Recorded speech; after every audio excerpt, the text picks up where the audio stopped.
Hukum The Law of Attraction dalam pandangan Islam.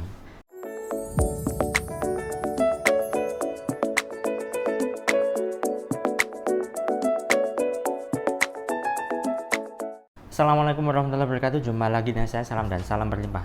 Sahabat, kali ini saya bahas tema terkait dengan law ya, The Law of Attraction. Begitu banyak orang yang menggandrungi terkait dengan salah satu hukum alam semesta ini ya, sehingga mereka bisa saja salah paham, salah konsep, dan salah memahami apa esensi dari hukum The Law of Attraction ini. Jadi simpelnya gini, hukum The Law of Attraction ini kan hukum tarik menarik ya. Nah, ada yang menganggap bahwa ini adalah mengupayakan dirinya sendiri dan meniadakan Tuhan. Keliru ya. Saya sudah bahas tema terkait dengan ini antara Loa dan juga Tuhan ya. Anda bisa simak videonya di link ini nanti. Nah, sekarang gimana nih pandangan hukum Loa dalam Islam? Gini, kalau misalnya Anda paham betul bahwa hukum alam semesta itu kan banyak sekali. Kalau di dalam Islam sendiri itu namanya sunnatullah ya, ketetapan Tuhan. Dan itu memang memang sudah dibuat oleh Allah ya. Yang buat adalah Allah gitu loh. Yang buat adalah Tuhan itu sendiri. Di situ ada konsep-konsep terkait dengan the law of attraction atau hukum tarik menarik. Di situ kan ada beberapa langkah ya, yaitu pertama meminta.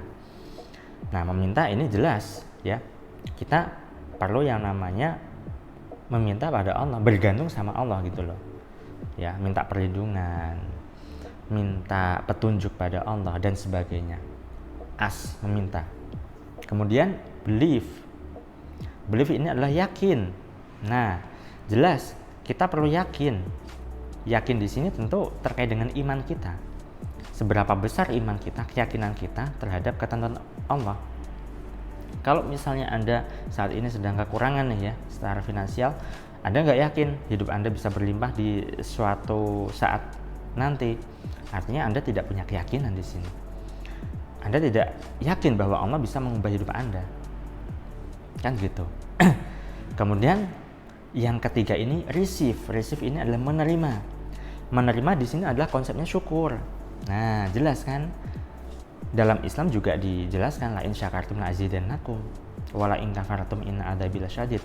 Yang bersyukur ditambah nikmatnya, yang kufur ya diadab lah oleh Tuhan, kan begitu. Jadi receive di sini itu kita bayangin seolah-olah itu apa yang kita inginkan kan terwujud. Nah, saat membayangkan itulah maka perbesar rasa syukur kita. Meskipun barangnya belum ada, meskipun apa yang kita inginkan itu belum terwujud, tetapi yang terpenting adalah kita bisa mengimajinasikan, memvisualisasikan hal yang kita inginkan itu sudah terjadi. Dan benar-benar kita rasakan. Kalau Anda pengen punya mobil lah, ya udah rasakan. Anda pengen punya mobil apa, hadirkan di benak Anda, visualisasikan, dibayangkan. Oh, mobil putih, warnanya putih ya kan, mereknya X, tipenya apa, mereknya apa gitu kan, dan seterusnya. Bayangkan itu seolah-olah terjadi dan syukuri secara mendalam saat Anda membayangkan. Jadi di sini Anda kan sedang membuat film dalam benak Anda. Nah, disinilah peran membayangkan itu. Ya. Kemudian ada hal lain yang jauh lebih penting, yang mungkin dalam buku The Secret ya kan. Jadi hukum The Law of Attraction ini kan dipopulerkan oleh Rhonda Byrne ya, dalam karya bukunya The Secret ataupun filmnya The Secret. Itu seolah-olah kalau misal kita lihat itu memang seperti kitalah yang mewujudkan apa yang kita inginkan secara mandiri sehingga meniadakan Tuhan ya, padahal tidak, Tuhan itu yang menghadirkan itu semuanya. Nah, ada satu hal menarik yang mungkin belum dibahas di dalam film The Secret ataupun buku The Secret, yaitu apa? Action atau bertindak. Nah, kebanyakan orang kalau misalnya belajar ilmu luas setengah-setengah, mereka itu cuma melakukan 3 hal tadi: ask, believe, sama receive. Meminta, yakin, sama menerima. Tapi nggak bertindak, nggak kerja. Bagaimana bisa? Nggak bisa. Kerja ini bagian dari hukum alam semesta juga, yaitu apa? Hukum aksi. Ya. Jadi kita perlu bertindak, action gitu loh. Nah, saya membaca sebuah artikelnya guru saya ya, Mas Arif RH. Beliau menjelaskan bahwa gini, orang barat, jadi buku The Secret itu kan yang membuat kan orang barat, yang notabene orang barat itu secara kerja itu udah masif tuh ya, sudah benar-benar gila-gilaan kerjanya. Nah, yang belum dilakukan adalah terkait dengan mindset dan ketenangan batinnya, sehingga The Secret itu seolah-olah meniadakan hukum aksi ini, tindakan ini, kerja nyata ini. Padahal kalau di Indonesia itu kan banyak orang malas-malesan gitu loh. Sehingga ketika dilihat tuh, oh ternyata cuman apa yang kita minta, yakin, terus terkabul gitu kan. Nah, nggak begitu.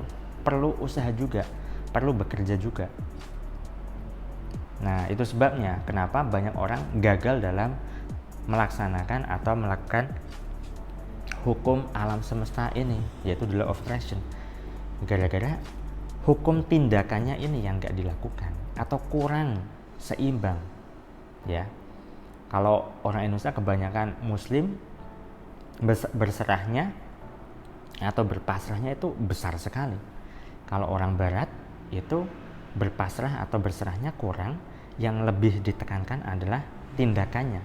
Sehingga buku The Secret itu sebagai penyeimbang ya, tentang mindset, tentang keberserahan diri, tentang spiritualitas.